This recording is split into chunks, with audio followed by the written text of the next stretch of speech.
Gautam NeuroCare, brain stroke, migraine, fits, brain and spine surgeries की best neurosurgeon. Telugu రాష్ట్రాల్లో సంక్రాంతి పండగ వాతావరణం నెలకొంది.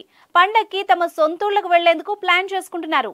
జర్నీ స్టార్టింగ్ నుండి ఎండింగ్ వరకు ఎలాంటి ఇబ్బందులు రాకుండా ప్రయాణం సాఫీగా సాగాలని ప్లాన్ చేసుకుంటున్నారు.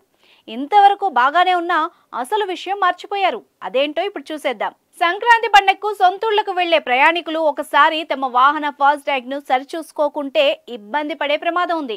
ఫాస్టాగ్ కేవైసీ చేయించక అకౌంట్లో సరిపడా డబ్బులు లేక బ్లాక్ లిస్ట్ లో పడిపోతున్నాయని టోల్ ప్లాజా అధికారులు చెప్తున్నారు. ఇవి చేయించుకుంటే అర నిమిషంలో టోల్ దాటేయొచ్చు, లేదంటే గంటల తరబడి టోల్ వద్ద ఎదురు చూడాల్సిన పరిస్థితి ఏర్పడుతుందని అధికారులు హెచ్చరిస్తున్నారు.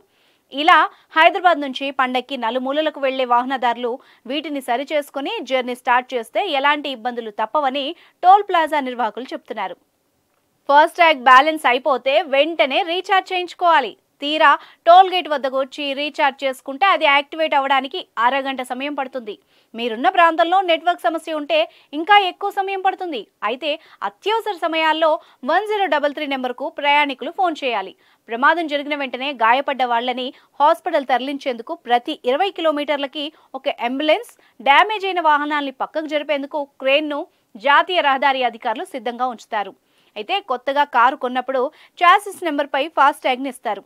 కారును రిజిస్ట్రేషన్ చేసుకున్నాక మళ్ళీ ఒకసారి అప్డేట్ చేసుకోవాలి. ఫాస్టాగ్ను తీసుకుని ఎక్కువ కాలం గడిపేస్తే కేవైసీ అడుగుతుంది. అయితే ఆధార్, పాన్, ఆర్సీతో అప్డేట్ చేసుకోవచ్చు, లేదంటే బ్లాక్ లిస్ట్ లో పడే ప్రమాదం ఉంది.